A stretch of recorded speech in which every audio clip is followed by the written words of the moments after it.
নাকি এখন আপনারা দায়িত্ব নিয়ে দিয়েছেন মন্দির পাহারা দেওয়ার? জাতিকে এলান করা হচ্ছে আপনারা আরো বেশি মূর্তি বানান, আরো বেশি পূজা করেন, আমরা আপনাদেরকে পাহারা দিই। সাম্প্রদায়িক সম্প্রীতির নামে শিরিক করার অনুমতি দেওয়া হচ্ছে নাকি?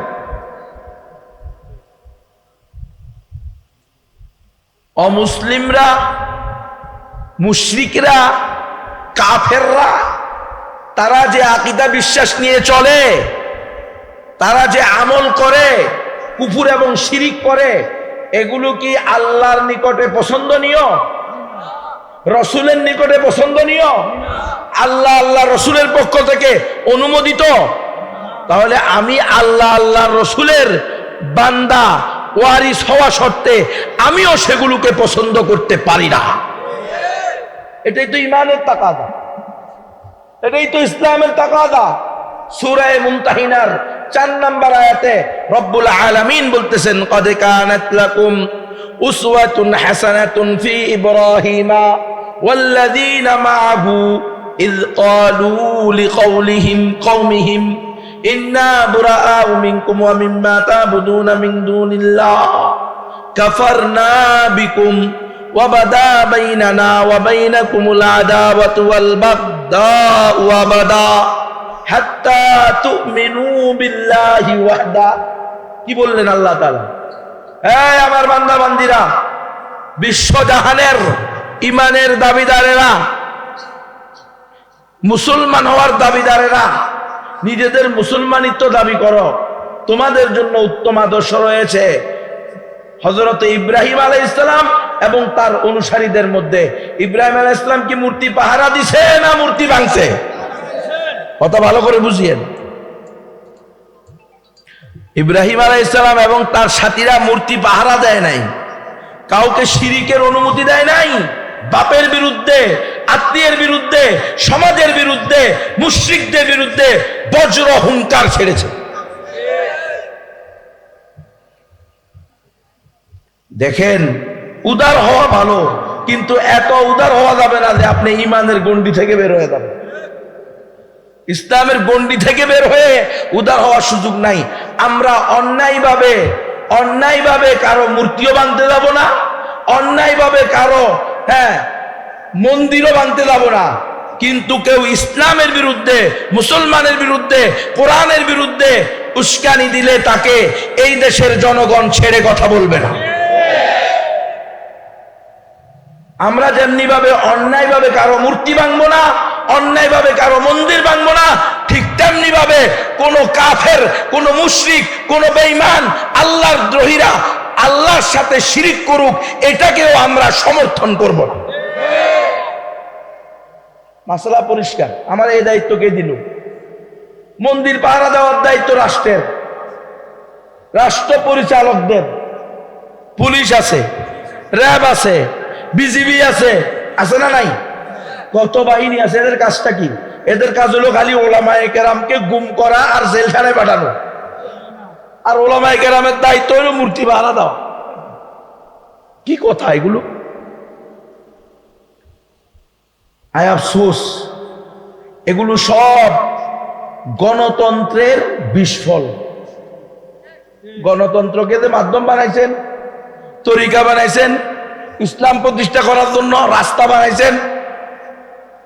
ভালো করে শুনে রাখেন উলামায়ে কেরাম, তুলাবায়ে ইলম, আপামার তৌহিদি জনতা, পর্দানিশীন মা ও বোনেরা, ভালো করে শুনেন, কর্ণকুহুরে ঢুকিয়ে রাখেন, অন্তরের অন্তঃস্থল থেকে শুনেন, আমলের নিয়তে শুনেন, ইয়াকিনের নিয়তে শুনেন।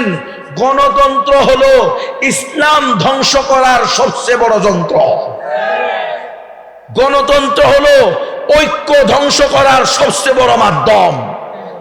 যে গণতন্ত্র দিয়ে ঐক্য ধ্বংস করা হয়েছে, এক মুসলিম বিশ্বকে, মুসলিম ভূখণ্ডকে এক খেলাফার অধীনে পরিচালিত একটা রাষ্ট্রকে 57টা রাষ্ট্রে পরিণত করেছে। এক কালিমার পতাকার তলে যেই রাষ্ট্র থাকতো, যেই পৃথিবীব্যাপী পুরা মুসলিম উম্মাহ থাকতো, সেই মুসলিম উম্মাহকে 57টা বিভিন্ন রং বিরঙ্গের পতাকা ধরিয়ে দিয়ে মুসলিম উম্মাহকে খণ্ড বিখণ্ড করা হয়েছে। সেই গণতন্ত্র দিয়ে মুসলিম উম্মাহর ঐক্য কোনোদিন ফিরে আসতে পারে না। ইমাম মালিক রাহমাতুল্লাহ আলাইহির ঘোষণা, লা ইয়াসলু আখিরু হাযিহিল উম্মতি ইল্লা বিমা সালুহা বিহি আউয়ালুহা। এই উম্মতের পরবর্তীরাও যদি সফলতা চায়, কামিয়াবি চায়, বিজয় চায়, ঐক্য চায়, সারা পৃথিবীর বুকে একমাত্র সঠিক ধর্ম ইসলামকে বিজয়ী করতে চায়, তাহলে পূর্ববর্তীদের যেই তরিকা, ওই একই তরিকা আঁকড়িয়ে ধরতে হবে। পূর্ববর্তীদের তরিকা কি? 1200 বছরের ইতিহাস, মুহাম্মদে আরবি থেকে নিয়ে সর্বশেষ 1926 সালে খেলাফতে উসমানিয়া, দ্বিতীয় আব্দুল্লাহর মাধ্যমে না আব্দুল হামিদের মাধ্যমে, আব্দুল হামিদের মাধ্যমে আমাদের যে সর্বশেষ খেলাফত ছিনিয়ে নেওয়া হয়েছে। গাছেবেরা, ছিনতাইকারীরা আমাদের থেকে খেলাফত ছিনিয়ে নিয়েছে কত বছর পরে? 1200 বছর পরে।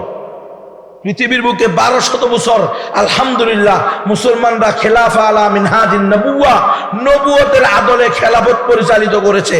যদিও কখনো কখনো এটার কখনো জোয়ার আসছে, কখনো বাটা আসছে, কখনো কোনো জালেম ছিল, কেউ স্বজনপ্রীতিকারী ছিল, কিন্তু প্রত্যেক খলিফা সংবিধান মানত কোরআনকে, কোরআনই শাসন দিয়ে চালাইতো, গণতন্ত্র দিয়ে চালাইতো না। সমাজতন্ত্র, জাতীয়তাবাদ, ধর্মনিরপেক্ষতাবাদের মতো ডাহা কুফুরি এবং শিরিকি মতবাদ দিয়ে তারা রাষ্ট্র পরিচালিত করে নাই। তাহলে আমরাও এই গণতন্ত্র, সমাজতন্ত্র, জাতীয়তাবাদ, ধর্মনিরপেক্ষতাবাদ নামক কুফুরি তরিকায় ইসলাম প্রতিষ্ঠা করতে যাব না। গত 100 বছর 1924 সাল থেকে আজকে 2024, এই গণতন্ত্রের বিস্ফল কি দেখেন। ওয়ালিয়াযুবিল্লাহ, আজকে লেবাসদারি বড় বড় সেলিব্রিটিরা, কোন সেলিব্রিটিরা বলে ফেলতেছে যে খেলাফা প্রতিষ্ঠা করা আমাদের জন্য আবশ্যকীয় কোনো বিষয় নয়। নাউযুবিল্লাহ বলেন। নাসবুল ইমামি ফরজুন, আকীদার কিতাবে পড়ি নাই? তালেবে ইলম উলামায়ে কেরাম জানেন খলিফা প্রতিষ্ঠা করা কি ফরজ। রাসূল আরবীর ইন্তেকালের পরে বনু সাকিফার মধ্যে যে সাহাবায়ে কেরাম একত্রিত হলেন রাসূলের দাফন কাফনকে পিছে ফেলে, আগে খলিফা নির্ধারণের জন্য। কেন? এটা ওয়াজিব, আগে ওটা করতে হবে, তারপরে রাসূলের দাফন কাফন, কাফন দাফন। আজকে এই ফরজকে, এই ওয়াজিবকে অস্বীকার করা হচ্ছে। কি কারণে? এই গণতন্ত্রের নামক কুফুরি এবং শিরিকি মতবাদকে ইনিয়ে মিনিয়ে কোনোভাবে মেনে নেওয়ার কারণে। আজকে এই গণতন্ত্রের কারণে আল ওয়ালা ওয়াল বারা, আল হুব্বু লিল্লাহ ওয়াল বুগযু লিল্লাহ, শত্রুতা হবে আল্লাহর জন্য, বন্ধুত্ব হবে আল্লাহর জন্য। ইসলামের এই হককে